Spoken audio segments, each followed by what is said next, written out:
Of course.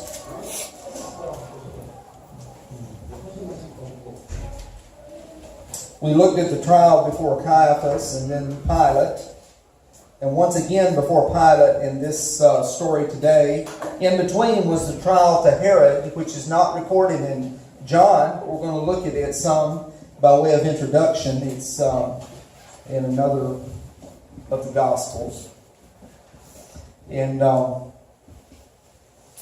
I think taking away from last week, I just want the reminder of the king. The king was on trial before Pilate, and Pilate came to conclusions.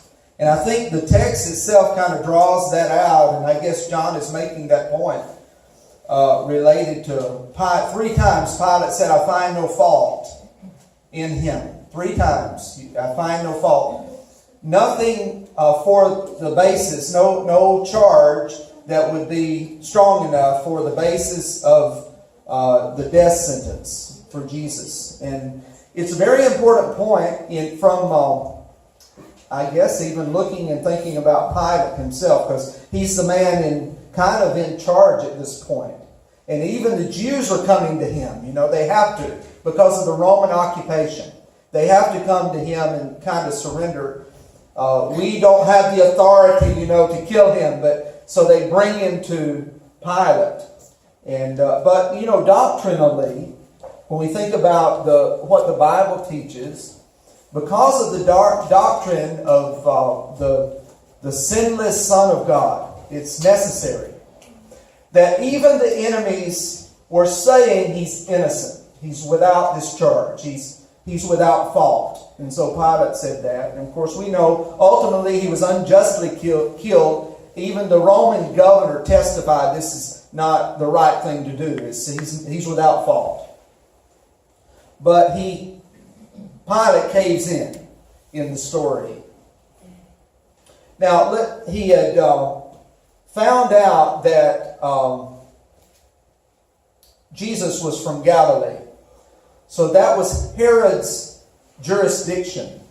So in Luke chapter 23, if you want to just turn over there, our main text is John 19, but let's look over in Luke 23 because it gives the story of the trial before Herod, and it's only in a few verses. But I think we should look at it.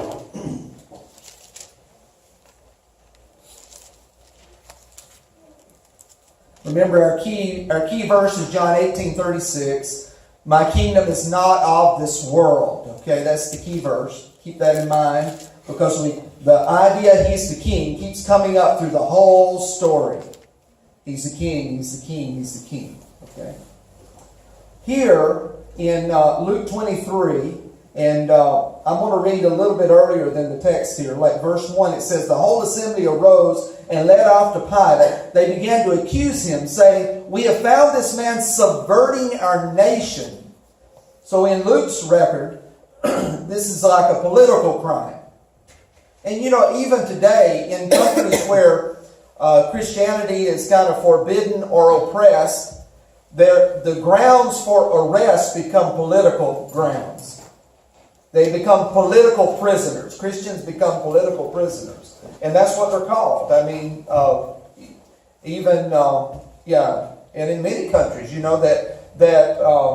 the idea that, and I don't know if this is thought through in the governments or whatever, but the idea they're under a different king. That's how we see it. We see we're under a different king.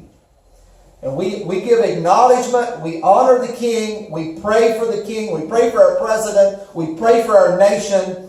Christians should become like the best citizens of the country because of our devotion and commitment to those around us, our community, and praying for the success of our nation. But we always acknowledge we're under a higher king. And so when our governments go crazy, we're under another authority. Amen? Amen. They say, "We found this man subverting our nation.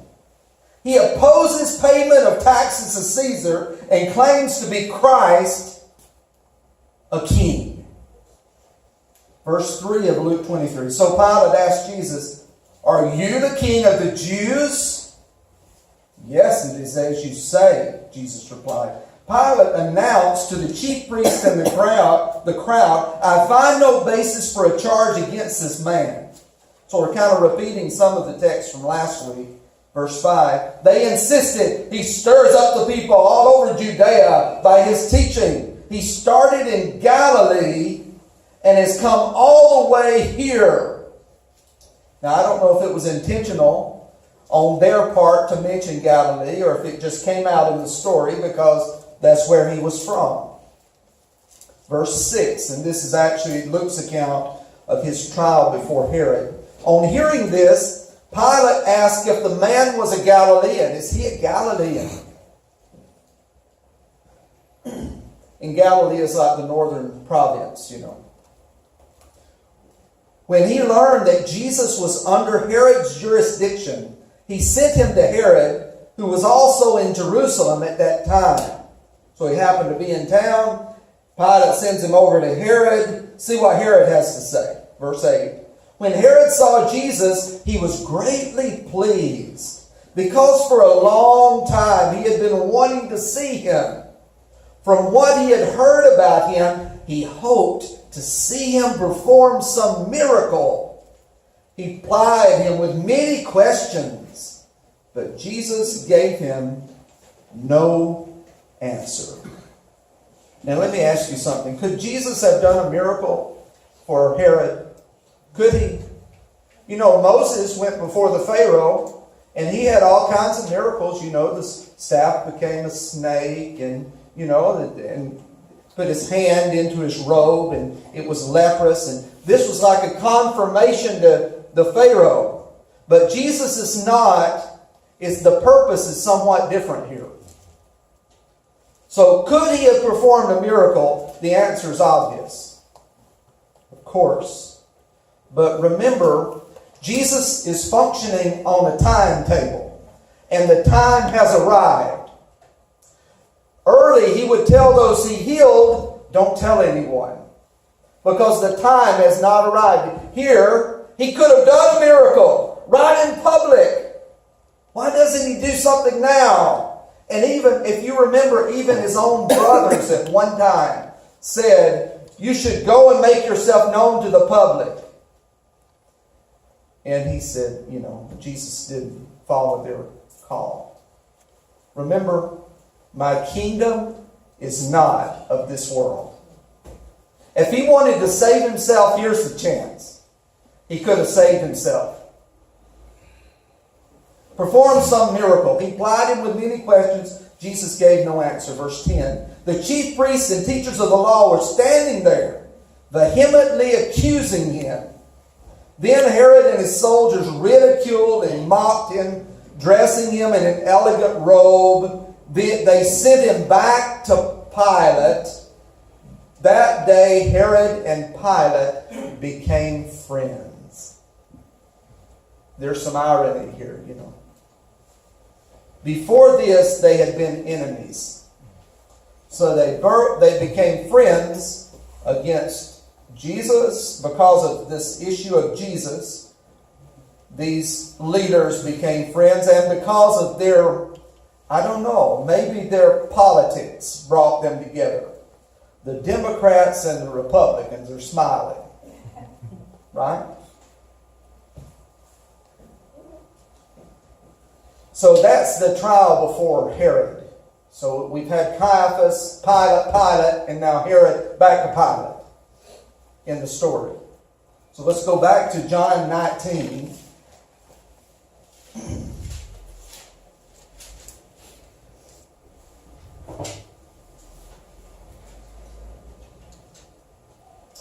Verse 1.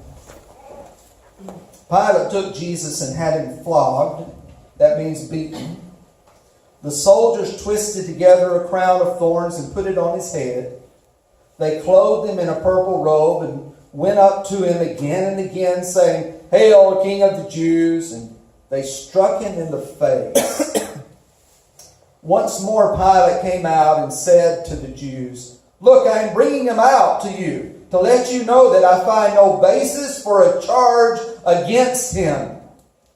When Jesus came out wearing the crown of thorns and the purple robe, Pilate said to them, "Here is the man." As soon as the chief priests and their officials saw him, they shouted, "Crucify! Crucify!" But Pilate answered, "You take him and crucify him." They shouted, "Crucify! Crucify!" But the Jews insisted. "We have a law," verse 7, "and according to that law, he must die, because he claimed to be the Son of God." When Pilate heard this, he was even more afraid. Interesting, in the English it uses "more afraid." So there was some trepidation, some concern. Pilate is nervous about this whole situation. Politically, he has to satisfy Rome, and he has to satisfy the Jews. And even though they hate each other, and all of this is going on, politics, it destroys people. He went back inside the palace, talking to Jesus. "Where do you come from?" Already, he had sent him up to Galilee. So his question seems to be a little more than just location. Where do you come from? Jesus gave him no answer. "Do you refuse to speak to me?" Pilate said. "Don't you realize I have power either to free you or to crucify you?" Jesus answered, "You would have no power over me if it were not given to you from above. Therefore, the one who handed me over to you is guilty of a greater sin." It never ceases to amaze me of how calm and how clear thinking Jesus is through this whole record, the story here, because he knows what's coming. He knew what was coming, but his mind's very clear. From then on, Pilate tried to set Jesus free, but the Jews kept shouting, "If you let this man go, you are no friend of Caesar. Anyone who claims to be a king opposes Caesar." When Pilate heard this, he brought Jesus out and sat down on the judge's seat at a place known as the Stone Pavement. In Aramaic, it's Gabbatha. It was the day of preparation of Passover week, about the 6th hour. That would be noon. High noon. "Here is your king." See, there he comes again. King. Pilate said to the Jews, but they shouted, "Take him away! Take him away! Crucify him! Shall I crucify your king?" Pilate asked. "We have no king but Caesar," the chief priest answered. Finally, Pilate handed him over to them to be crucified. I assume that means to the Roman soldiers, to them, to be crucified. So the soldiers took charge of Jesus. Carrying his own cross, he went out to the place of the skull, which in Aramaic is called Golgotha. Here they crucified him, and with him 2 others, one on each side, Jesus in the middle.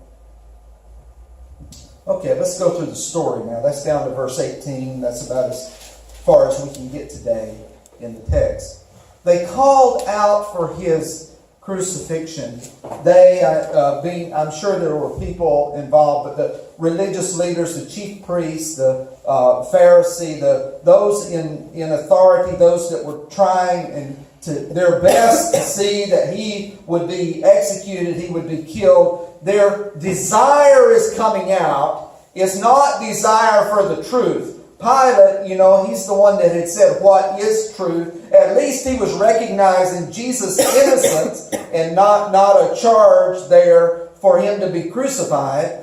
He certainly didn't know who the nature and character of Jesus or who Jesus really was, certainly. But their desire, their envy, their jealousy comes out here. Their hatred. They even go so far as to demand him to be crucified. They insisted, is what our text said. Demanded him. So like they're commanding him. You must do this. You must have him crucified. The call for his crucifixion.